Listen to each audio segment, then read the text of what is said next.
Thanks for having me. We're gonna talk more about marijuana, but a couple things. I put my background here on the slide purposely. I'm an ER doc at a trauma center in Oakland. If you know Oakland, California, we get lots of practice in trauma there. I've been there a long time. And then I'm also a deputy sheriff. And I put that on there because it very much fueled my desire to start this company 5 or 6 years ago, because we were seeing what was happening with marijuana in the trauma center. More people seemed to be either stoned when they came in or victims of accidents where marijuana was thought to be the cause. We don't know for sure, but was thought to be the cause.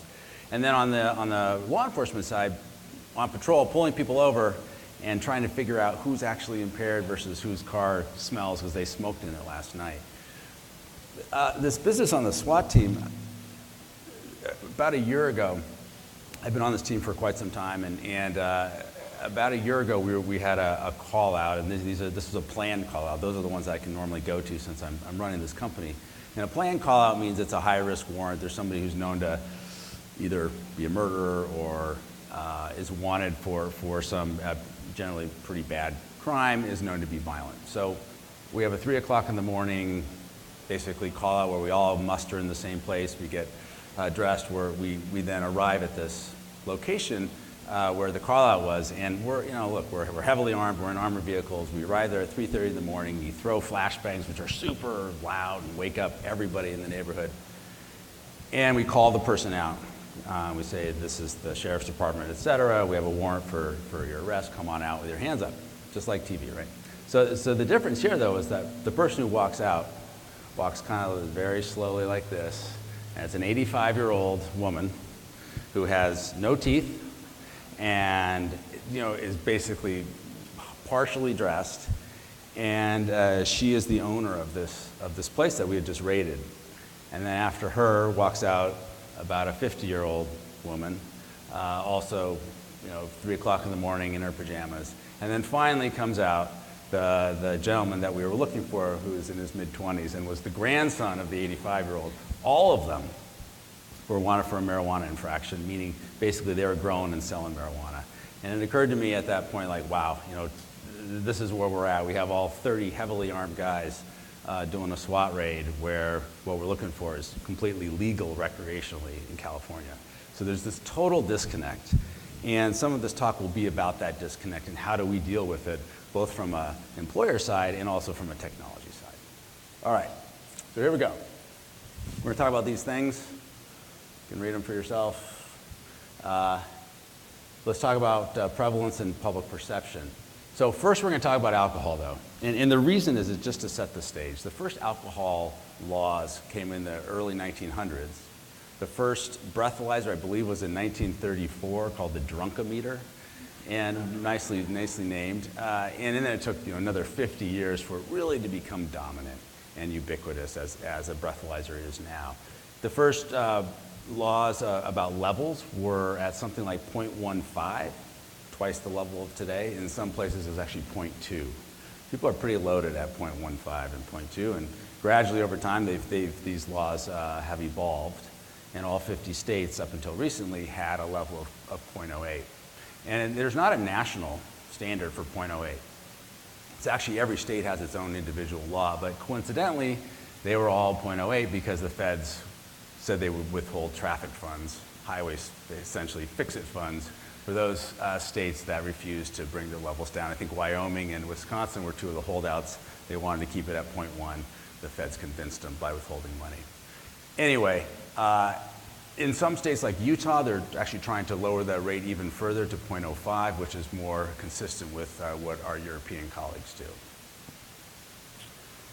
But at work, some states you can basically be drunk at work if you follow this chart. I don't know how these rules were established. It's obviously terrifying to me to think of somebody in a garbage truck or whatever in a public works position that's got 0.08 alcohol in there. That's the ER doc in me speaking. But there are no such laws that exist for marijuana. There are no cutoffs. Just briefly, drug testing, many of you may know this, but in the Reagan era, the just say no notion, which was to allow employers to, and encourage employers to start doing some testing. There was a tragic Amtrak accident that killed a number of people in the Eastern Corridor. That led in part to the drug-free workplace because the Amtrak drivers admitted to passing a joint around the cockpit or whatever the front of the engine is while we're just before the crash. So we had some more drug-free workplace act that was implemented to encourage drug and alcohol testing, especially for those jobs that had some federal funds related to them. And ironically, 30 years later, there are a number of employers who are at least considering dropping marijuana from their drug screen. And we'll talk more about that. All right, so usage and public attitudes. Depending on what state you are, or you live in, very much dictates your exposure to marijuana in the workplace. California, where I'm from, and my colleague Doug Boxer, our office is in Oakland. We're right next to Berkeley. It's Northern California. Marijuana is absolutely ubiquitous. From medical marijuana laws in 1996 that pioneered, if you will, for the rest of the country, it's everywhere. You can't walk out of your building without smelling it.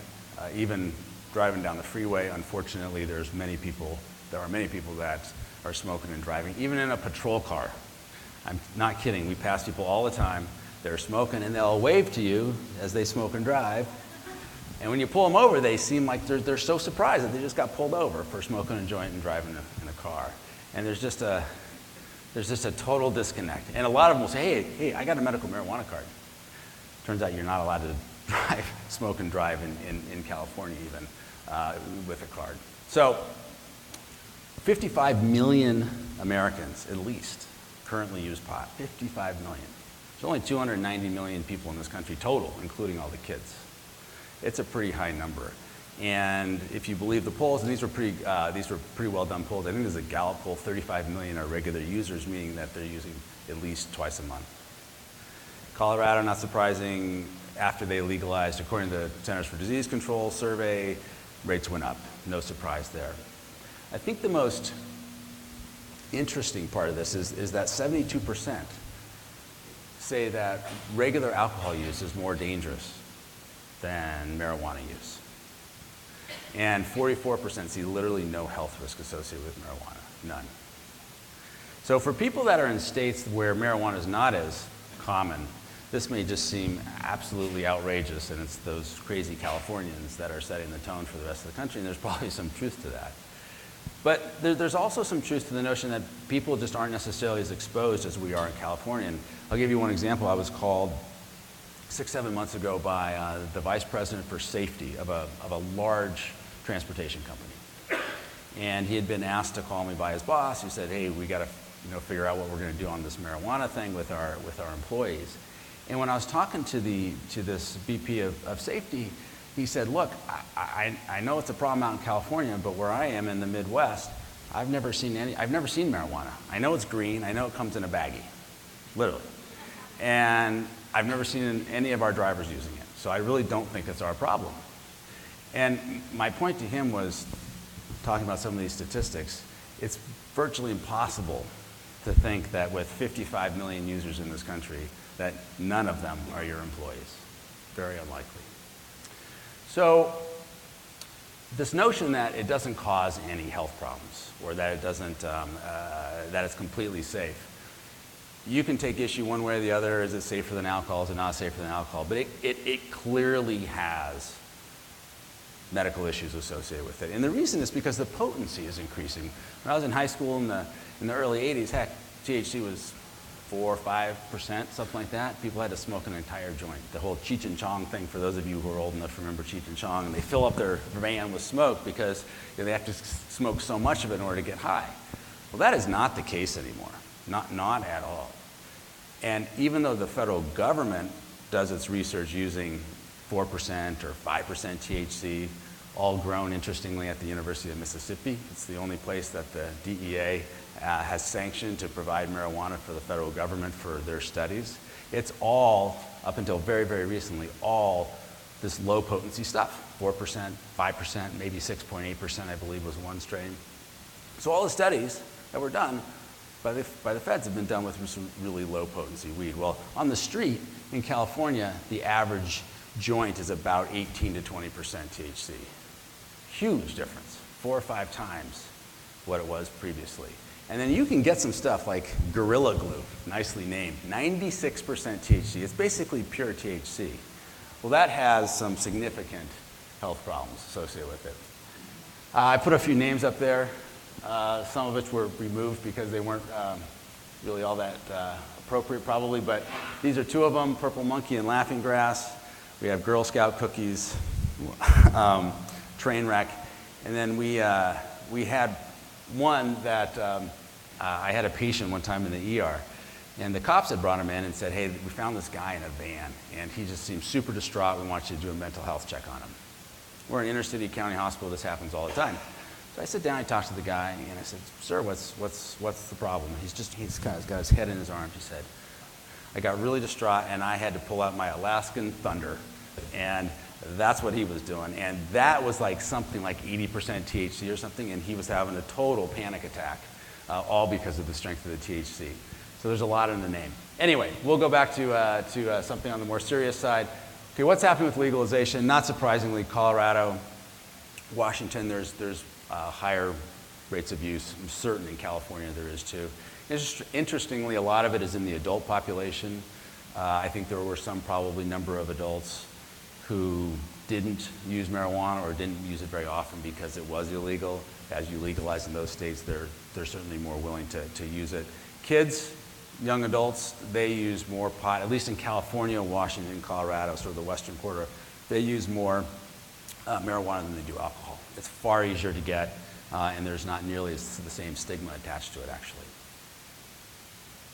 Not surprisingly, emergency department rates are going up, and it looks dramatic, right? 8,000 in 2011 in Colorado to 18,000 related to marijuana.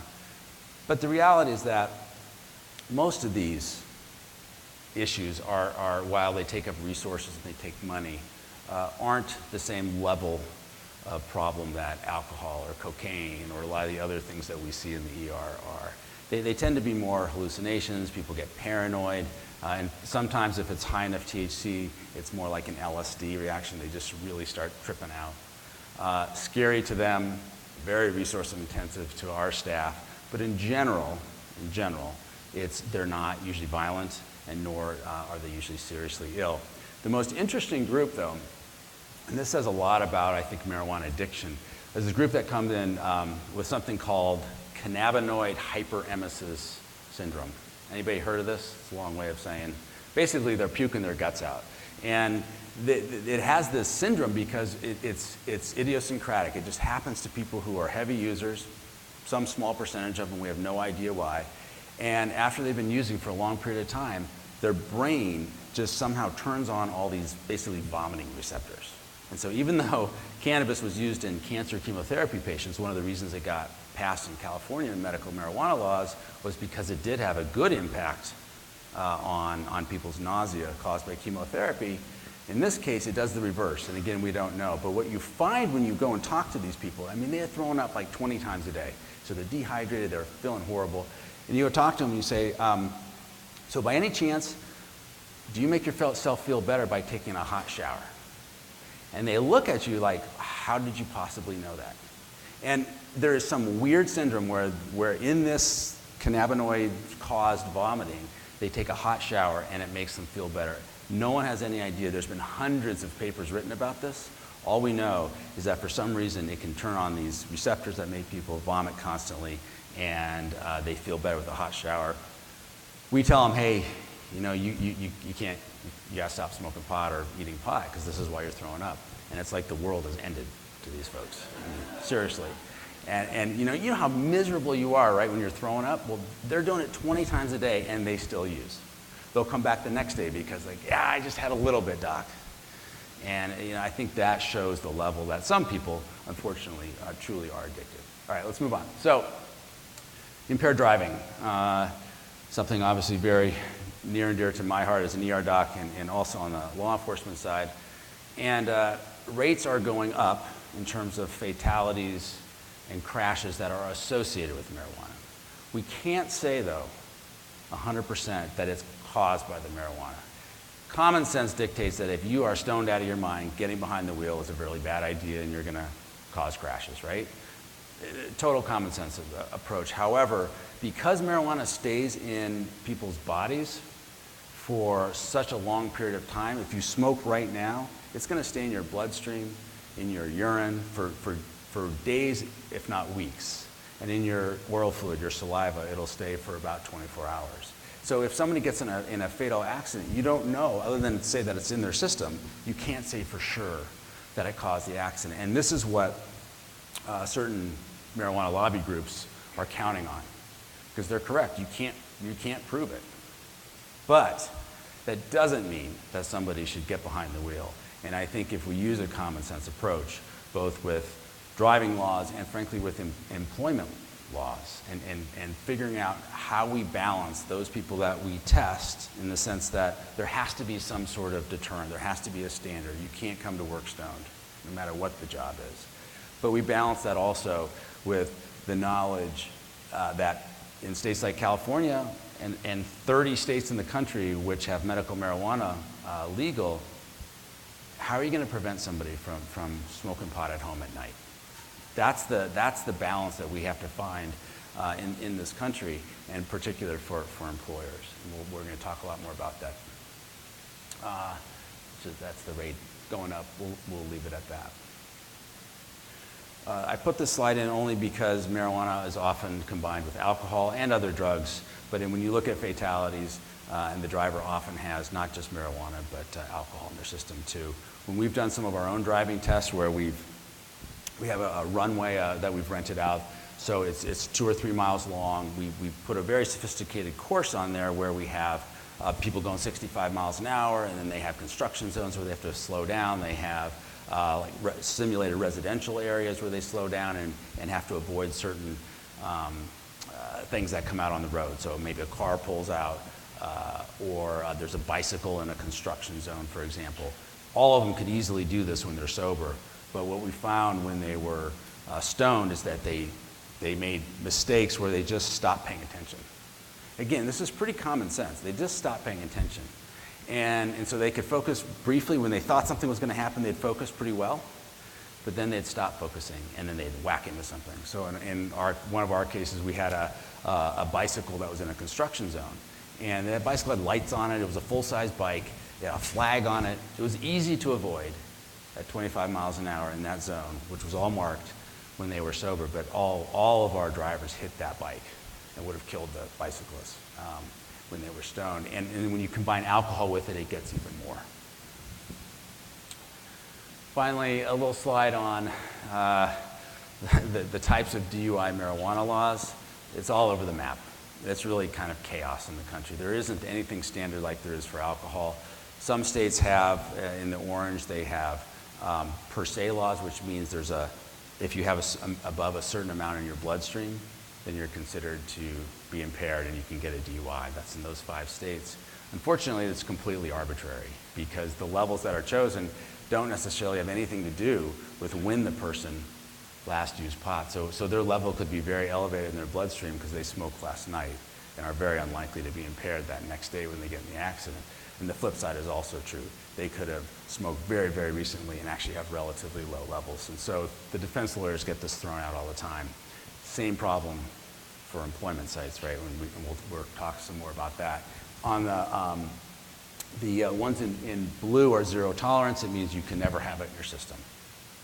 And so, like employers, right? You can have a policy where you can test it, but when you test somebody, they can never have it in their urine, their hair, their saliva, anywhere, right? And there are some states that are like that. Again, the challenge is with so many marijuana users in this country, and I think the momentum in the direction of at least medical marijuana, if not recreational. Once you have medical marijuana allowed in the state, all this goes out the window because, again, somebody could use this medically, which would be legal, but then get pulled over, have it in their bloodstream, have it in their urine, have it in their saliva and whatnot. So it's pretty hard to prosecute against this. And frankly, it's probably not fair either. If somebody did something last night or at a party last weekend, why is it that we should be enforcing that when they get pulled over? Or they're at a job site and there's an accident and it had nothing to do with impairment. I think that's a tough road to go these days. And then finally, the under the influence, it says DUID, under the influence. All that means is that you have to prove that the person's impaired. And that's what we do in law enforcement every day. Pull somebody over for running a red light or whatever it is. We have to have a combination of driving observations, their field sobriety test. In the case of alcohol, their breathalyzer often, if that's allowed. Same has to go for marijuana. So when my colleagues do marijuana DUIs, and we do a ton of them, more than alcohol now in Northern California in our county, they have to write an incredibly strong report that talks about those driving observations. What did they see the person doing? Was he driving without his lights off at night? Very common for marijuana. How did they do on their field sobriety test? Those sorts of things. By the way, just an aside, one of the best field sobriety test things for cannabis use is when you ask the person, you talk to them, they're out of the car, and you ask them to basically stand up like this and put their head back and just close their eyes and then tell you when 30 seconds has elapsed. Well, for the stoner, they forget. And they literally forget. Our record when I was out with my partner was 4.5 minutes. And finally, my partner said, hey, you think 30 seconds has been up? He's like, oh, yeah, I forgot all about it. All right. So what do we do in the workplace? I want to spend some time. This is really the crux in many ways of the technology type, or part of this talk. The fundamental problem for employers is the same as for law enforcement, honestly, and that is, how do you determine if somebody used very recently and is potentially impaired versus everyone else that smoked a joint last night or had a gummy bear to go to sleep and is no longer impaired when they're either pulled over or at the work site. And the problem with current tests, blood, urine, saliva, hair, they work great. There's nothing wrong with them, but they don't tell you when somebody last used pot. And therefore, you cannot use them to determine whether somebody is potentially impaired. You just can't.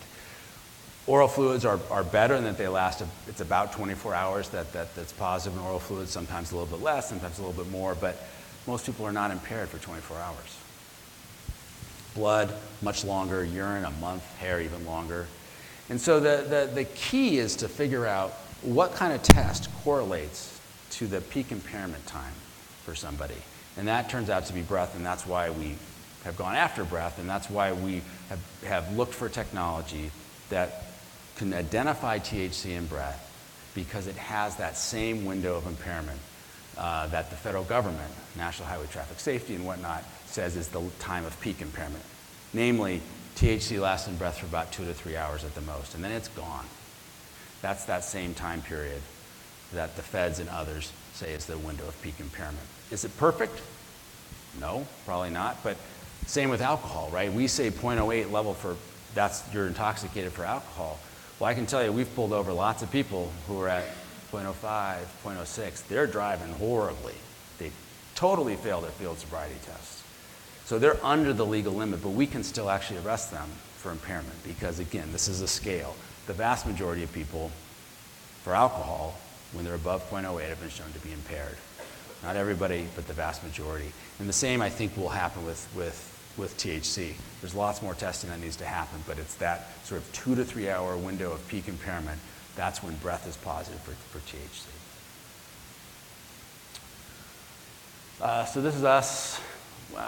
We've been out about 5 years, and we've conducted thousands of tests on people. And the reason this is important is we wanted from the very beginning to avoid the whole challenge for the federal government where they had to use government weed, which was super weak compared to what people really do in normal life. And so because we're in California, we were allowed to have testing with people who had medical marijuana cards. This is before it was recreationally legal. And they would bring their own weed, and they would smoke it, and we would test them with various iterations of our device. We've done some clinical studies with our academic partners, and really what these show, and they'll be published pretty soon, is they really show that THC stays in breath for this short period of time after smoking, so sort of 2 to 3 hours. Our device will come out, we're starting manufacturing now, it'll come out early next year. So what does it show you? Well, it's a point-of-care device, meaning that it's really meant to be at the job site. You test somebody right there, they blow into it like a regular alcohol breathalyzer. It takes a couple of minutes, and then we process it on it's like the size of a laptop, like a little processing unit. And what it is a disposable cartridge on the back of this thing. There's a disposable cartridge that you take off, you put it into the processing unit, and you get your result for both alcohol and for THC. The results are displayed, and then if you want to have confirmatory testing, we have a split sample, meaning that when you breathe through this device and the air goes into the cartridge and then is processed, some of that is processed right there, and that's what's displayed. The other part is saved inside the cartridge in a manner that it can't be easily tampered with, and it's the exact same sample, and that can be processed on a mass spec. Days later, weeks later, whatever it is. So you have confirmation if you need it. Again, to emphasize this notion of a window of detection, only 2 to 3 hours. That's how long it stays in breath. Again, that's the level of peak impairment for most people. Edibles last longer. So we detect edibles too, because what we're detecting is THC that's in the bloodstream.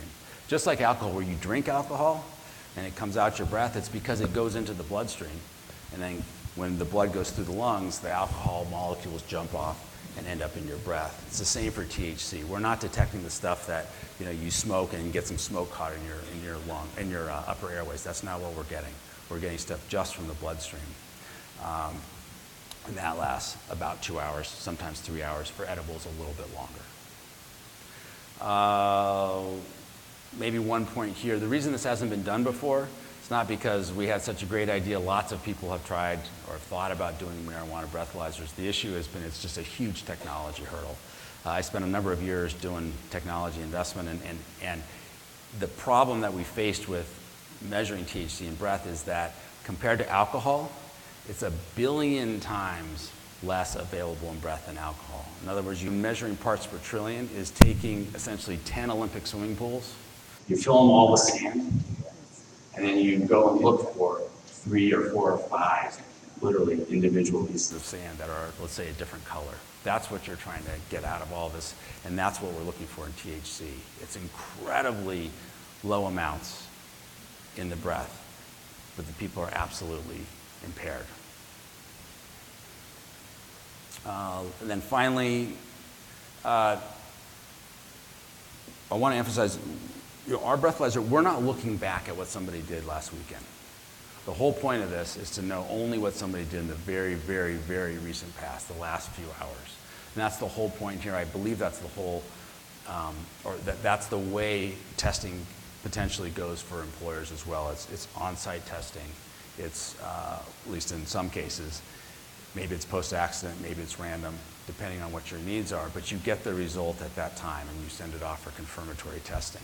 It allows, in our state, let's say a construction worker, to be able to use pot legally, since it's legal in California, outside of work hours, and know that he or she won't test positive the next morning if they get randomized or if there's some problem and some reason they get tested. Okay, challenges. Employers have lots of challenges for sure. We'll just talk about a few of them. There is no national standard. We all know that. It makes it tough. There is no alcohol-like standard for THC. And because no one's been able to figure out how to measure THC in breath up until now, there are no laws related to breath THC. They're coming. The alcohol breathalyzer laws are very well baked, so to speak, and so there's a lot of precedent, but it will take some time. And then I think the notion of marijuana being time-based rather than an absolute level like alcohol takes a change in our thinking. And by that I mean, whether you have 3 or 4 grains of, green grains of sand in your pile of trillions, or you have 5 or 6, or you have 12, it doesn't really matter. It's that it's in your breath. It means that you used in the very recent past, the last 2 to 3 hours. That's what correlates to the time of impairment. It's not the absolute level. And I'm happy to talk more about that offline. it's different from alcohol in that sense. The key, it's kind of like if you think about heroin, right? Heroin's never allowed in your urine, right, for an employment drug screen. It's the same idea here. THC shouldn't be allowed in your breath, whether it's for employment or for law enforcement, because you used in the last couple of hours, and that's the time that people are potentially impaired. So I'll leave you with this, and the emphasis that breath really opens up the possibilities of linking recent use and potential impairment. I end with just a story from the ER. I saw a couple years back, it was before recreational marijuana was allowed in California, but medical was allowed. And I saw a young man who had been a special forces guy overseas, and he had volunteered. He was obviously committed to his country, had some terrible experiences, had post-traumatic stress, and had been in and out on the street and really struggled after he came back to the United States. And he came into the ER because he said, Doc, I need a medical marijuana prescription. And said, look, I don't give those, and we as an ER don't give those, but tell me what's going on. And he told me his story, and he said, look, I have a job. I know I'm going to get drug tested, and I need to have a medical card that says I'm allowed to use it. It doesn't give him the permission to use it, but he was smart enough to try to figure out a way around this, because he used it at night to sleep. And I said, well, sir, what about being impaired on the job? He said, Doc, I would never use this during work hours. Just like I would never go to the battlefield when I'm stoned, I would never go to work. He worked in a construction site. He said, but if I don't have this medical marijuana card from a doctor, then I'm going to get fired. And it sort of brought it all home in the sense that this guy had done his business for the country. He was getting his life back together. He had stopped drinking. He had a job lined up, and he was terrified that he was going to lose all this because of basically testing his urine that would show that he was a pot user. So I don't know what the solution is. All I know is that we have better tools coming down the line that can help differentiate between somebody who uses on their off time, whether it's to sleep or whether it's to get high and party, versus somebody who's doing it on the work site. I think that will do it. I'm happy to answer questions, but I think we're sticking around afterwards for questions, so thank you.